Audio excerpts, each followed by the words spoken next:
বন্ধুরা, তোমাদের প্রিপারেশন কেমন চলছে? আশা করি সকলের পড়াশোনা ভালো চলছে। পরীক্ষার জন্য প্রিপারেশন নাও। পরীক্ষা হবে, ওবিসি কেস মিটে গেলে পরীক্ষা। তবে একটা কি, এইবারই চাকরি লাগাতে হবে যে কোনো উপায়ে, ঠিক আছে? মানে পরীক্ষা অন্তত পাস তো করো, তারপর মাঠের মানে গল্প মাঠে দেখা যাবে। তো আমি ভাবছি একটা মক দেবো।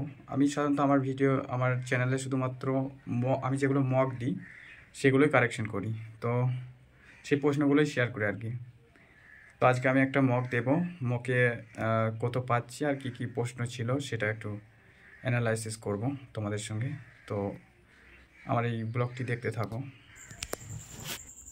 এই যে আমার বই, এই বইয়ের 2 নম্বর সেটটা আমি দেব, তো তোমরা দেখতে থাকো। দেখা যাক আমি কত নম্বর পাচ্ছি।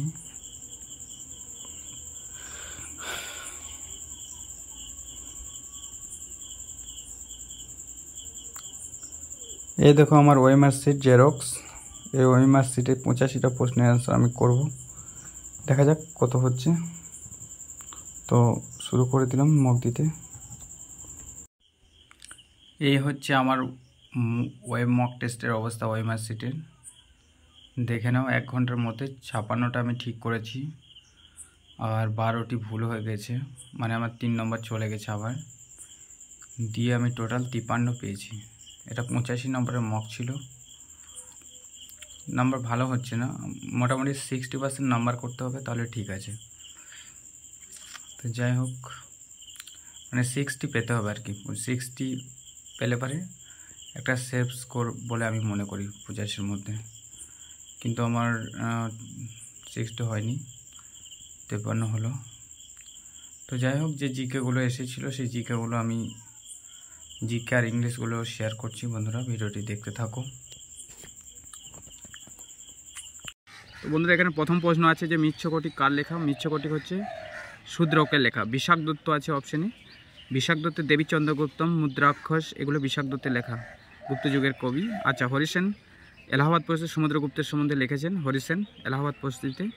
আর ভাসের স্বপ্ন বাসব দত্ত, ভাসের লেখা গ্রন্থের নাম স্বপ্ন বাসব দত্ত। আচ্ছা, নেক্সট প্রশ্ন, হাইড্রোজেনের সবচেয়ে সক্রিয় অবস্থা হলো কি? হাইড্রোজেনের সবচেয়ে সক্রিয় অবস্থা কি? এটা হবে জাইমান হাইড্রোজেন, জাইমান হাইড্রোজেন। নেক্সট প্রশ্ন, যে রাষ্ট্রপতি পদত্যাগ করতে চাইলে কার কাছে পদত্যাগপত্র জমা দিতে পারেন? এটা 56 নম্বর ধারায় উল্লেখ আছে। রাষ্ট্রপতি পদত্যাগ করতে চাইলে উপরাষ্ট্রপতির কাছে তিনি পদত্যাগপত্র জমা দিতে পারেন। রাষ্ট্রপতি পদত্যাগ করতে চাইলে উপরাষ্ট্রপতির কাছে পদত্যাগপত্র জমা দিতে পারেন। তারপর হচ্ছে গুরু কৃষ্ণ কুটির সম্পর্কযুক্ত নৃত্য ঘরানা হলো কি? এটা হচ্ছে কথাকলি নৃত্য ঘরানা। গুরু কৃষ্ণ কুটির সম্পর্কযুক্ত নৃত্য ঘরানা হলো কথাকলি নৃত্য। কথাকলি আর মোহিনীঅট্টম এগুলি কেরালা রাজ্যের নৃত্য। আচ্ছা, মণিপুর রাজ্যের নৃত্য। কথক হচ্ছে উত্তর ভারত অর্থাৎ উত্তরপ্রদেশ রাজ্যের নৃত্য। এগুলো একটু পড়ে নেবে, নৃত্য থেকে অনেক প্রশ্ন আসে, ইম্পর্টেন্ট। তারপরে ইংলিশে একটা প্রশ্ন ছিল বাই হুক আর বাই কুক। বাই হুক আর বাই কুক অর্থাৎ যে কোনো উপায়ে, এনি হাউ মানে যে কোনো উপায়ে। তাহলে প্রশ্ন ছিল যে কোন নদীর ওপর বিদ্যাসাগর সেতু নির্মিত হয়েছে? আমরা সবাই জানি বিদ্যাসাগর সেতু হুগলি নদীর তীরে বিদ্যাসাগর সেতু নির্মিত হয়েছে। শুধু মানে বিদ্যাসাগর সেতু নয়, হুগলি নদীর তীরে হাওড়া সেতু নির্মিত হয়েছে। আচ্ছা, রাসায়নিক শক্তি আলোক শক্তিতে রূপান্তরিত হয় কোন প্রাণীর দেহে? রাসায়নিক শক্তি আলোক শক্তিতে রূপান্তরিত হয় কোন প্রাণীর দেহে? শুঁয়োপোকা, আরশোলা, জোনাকি, মাকড়সা। এটা অ্যান্সার হবে জোনাকি। আমার অনেক ভুল হয়েছিল জিকে, যার জন্য স্কোর কমে গেছে। নেক্সট প্রশ্ন, বিশ্ব দুগ্ধ দিবস কবে পালিত হয়? এটা হচ্ছে 1 জুন। 1 জুন বিশ্ব দুগ্ধ দিবস পালন করা হয়। আচ্ছা, মহারাষ্ট্রে লাট্র নিম্নে কোন ব্যক্তির মূর্তির উদ্ভাবন করা হয়? এটা হচ্ছে ডক্টর বি.আর. আম্বেদকর।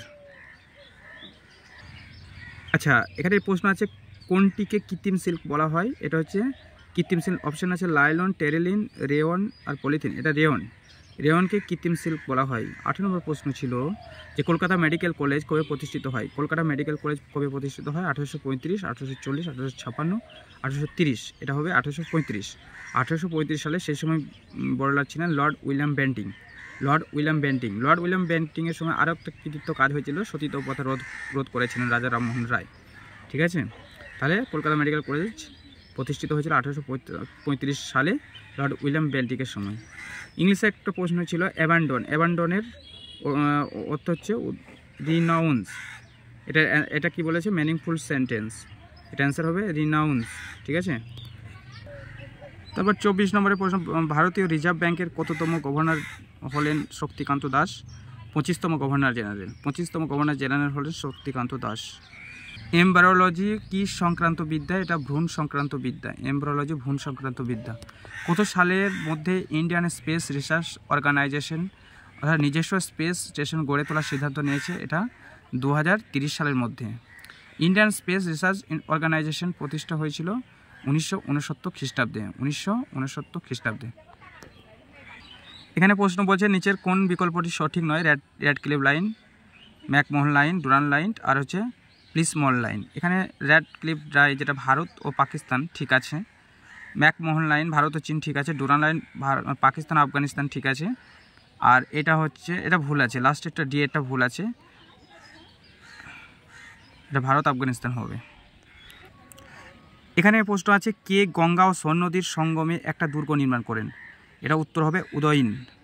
উদয়ন গঙ্গা ও সোন নদীর সঙ্গমে একটা দুর্গ নির্মাণ করেন, ঠিক আছে। এই উদয়ন হচ্ছে হর্ষক বংশের শাসক। এই উদয়ন, বিম্বিসার, অজাতশত্রু, ঠিক আছে, এগুলো সবই হর্ষক বংশের শাসক। আচ্ছা, উদয়নের অন্যতম কৃতিত্ব হচ্ছে তিনি তার রাজধানী রাজগীর থেকে পাটলিপুত্রে স্থানান্তর করেন। রাজধানী রাজগীর থেকে পাটলিপুত্রে স্থানান্তর করেন। আচ্ছা, নেক্সট প্রশ্ন বলছে কে খ্রিস্টানদের ভাইসরয় নামে জনপ্রিয় ছিলেন? খ্রিস্টানদের ভাইসরয় নামে জনপ্রিয় ছিলেন লর্ড আরউইন। লর্ড আরউইনের মানে শাসনকাল মানে ভাইসরয় ছিলেন তিনি 1926 থেকে 1931 সাল পর্যন্ত, ঠিক আছে। তার সময় বেশ কিছু ঘটনা ঘটেছিল, যেমন 1928 সালে সাইমন কমিশন ভারতে আসেন। এছাড়া আইন অমান্য আন্দোলন সংগঠিত হয়, আর গান্ধীজির সঙ্গে আরউইনের 1931 সালে গান্ধী আরউইন চুক্তি স্বাক্ষরিত হয়েছিল। যাই হোক, কে খ্রিস্টান ভাইসরয় নামে জনপ্রিয় ছিলেন? এটা হবে লর্ড আরউইন। এখানে একটা প্রশ্ন ছিল যে গুজরাটি, উড়িয়া, উর্দু, মাগধি কোনটা আলাদা? মাগধি, কারণ মাগধি হচ্ছে একটা আঞ্চলিক উপভাষা, আর বাকিগুলো এগুলো হচ্ছে ভাষা।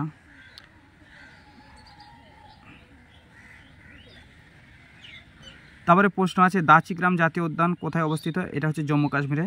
আলিপুরদুয়ার কোন নদীর তীরে অবস্থিত? এটা হচ্ছে কালজানি নদীর তীরে অবস্থিত। আর দাচিগ্রাম জাতীয় উদ্যান জম্মু কাশ্মীরে অবস্থিত। ইউরিয়া দেহের কোথায় সংশ্লেষিত হয়? ইউরিয়া দেহের যকৃতে। ইউরিয়া দেহের যকৃতে সংশ্লেষিত হয়। সঙ্গীত বিষয়ক প্রথম বই কোনটি? এটা হবে সামবেদ।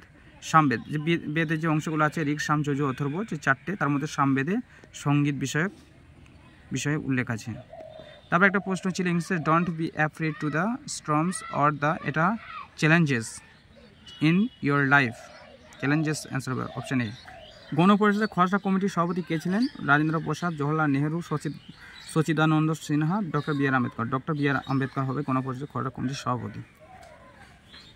নেক্সট প্রশ্ন ছিল রামবাম জলবিদ্যুৎ প্রকল্প কোথায় অবস্থিত? রামবাম জলবিদ্যুৎ কেন্দ্র এটা হচ্ছে দার্জিলিংয়ে অবস্থিত। দার্জিলিং জেলায় অবস্থিত। নিচের কোনটিকে তাপ ও তড়িতের সুপরিবাহী বলা হয়? গ্রাফাইট, হীরক, গ্রানাইট আর কোনোটি নয়। এখানে গ্রাফাইট তাপ ও তড়িতের সুপরিবাহী। কলকাতাকে প্রাসাদ নগরে আখ্যা দিয়েছেন কে? কলকাতাকে প্রাসাদ নগরে আখ্যা দিয়েছেন রবার্ট ক্লাইভ কলকাতাকে প্রাসাদ নগরে আখ্যা দিয়েছেন। তারপরে ইংলিশের 60 নম্বর প্রশ্ন হচ্ছে made up his mind means, মানে এটা অ্যান্সার হবে রিসলভ অর্থাৎ সমাধান করা। Made up his mind means resolve অর্থাৎ সমাধান করা। 61 নম্বরের প্রশ্ন ছিল নিম্নের কোন সুলতান 40 চক্র ধ্বংস করেছেন? 40 চক্র ধ্বংস করেছেন, এখানে অপশন হবে ডি অর্থাৎ গিয়াসউদ্দিন বলবন, যিনি 40 চক্র ধ্বংস করেছিলেন। 40 চক্র শুরু করেছিলেন শামসুদ্দিন ইলিয়াস শাহ, ঠিক আছে। আর 40 চক্র ধ্বংস করেছেন গিয়াসউদ্দিন তুঘলক। 65 নম্বর প্রশ্ন ছিল প্লুরাল অফ বেসিস। বেসিসের প্লুরাল কী হবে? এটা অপশন ডি বেসিস হবে। সেম বেসিসে হবে, বেসিসের প্লুরাল বেসিস। এখানে লাস্ট প্রশ্ন এ crane is also an object, an animal, an insect, an bird. তাহলে এটা এ ক্রেন কি? এ ক্রেন হচ্ছে একটা বার্ড। শেষ প্রশ্ন 83 number a crane is also a bird, এটা হবে বার্ড অ্যান্সার। তো যাই হোক বন্ধুরা, এইভাবে তোমরাও মক দাও, ঠিক আছে। আর দেখো একমাত্র মক টেস্টের মধ্য দিয়ে তুমি কতটা প্রিপারেশনে জোরদার শক্তিশালী হয়েছে সেটা প্রমাণ করবে। তবে মক টেস্টের বিভিন্ন বই বিভিন্ন রকমের নাম্বার আসবে, ঠিক আছে। সহজ প্রশ্ন হলে বেশি নাম্বার আসবে, আর একটু কঠিন প্রশ্ন থাকলে কম নাম্বার আসবে, ওই জন্য মন ভাঙার কিছু নেই। চেষ্টা করবে সবসময় একটা মডারেট সেট থেকেই 60% বা 60+ নাম্বার হচ্ছে কিনা, যদি হয় তাহলে ঠিক আছে, নইলে প্রিপারেশন আরও জোর কদমে চালাতে হবে। তো বন্ধুরা, ভিডিওটি আর লং করছি না, সকলকে ধন্যবাদ আমার ভিডিওগুলি দেখার জন্য।